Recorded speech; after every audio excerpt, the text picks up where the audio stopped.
Hi, my name is Mike Tallman. I'm a certified financial planner, wealth management advisor, and trust officer with HFG Trust.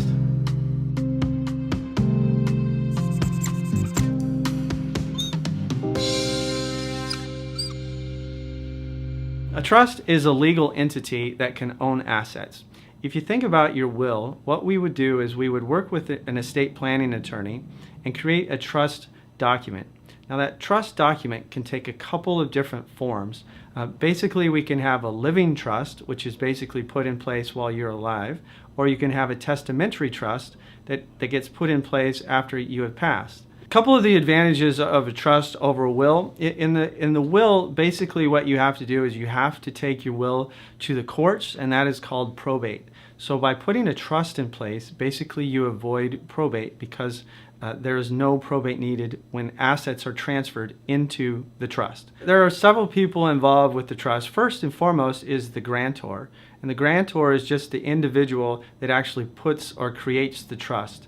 So basically they take their personal assets and move them and put them into the trust. As far as the types of assets that can be put into trust, we have, obviously equities, we have stocks, we have bonds, we have real estate, any farms. We can also businesses, personal vehicles, any family heirlooms, paintings, pictures, collectibles can be put into a trust. All those a trustee can be responsible for and make sure that they get passed according to the grantor's wishes. The person that is responsible to take care of those assets is the trustee.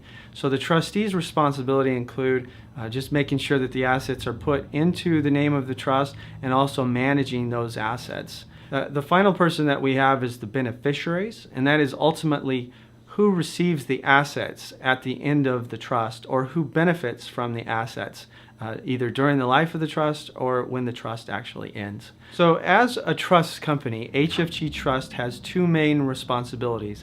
Number one is preserve the assets, and number two is make the assets productive. So basically the trustee has to take possession or ownership of the trust assets. So to give you a great example, a couple weeks ago we had a client that came into the office. His brother is an artist who has given him a couple hundred paintings.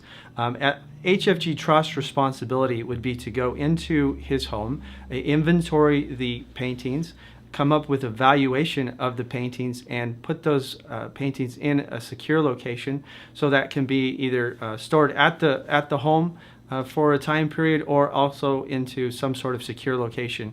So here at HFG Trust, we're excited to offer the trust services to our clientele and look forward to accompanying them on their financial journey.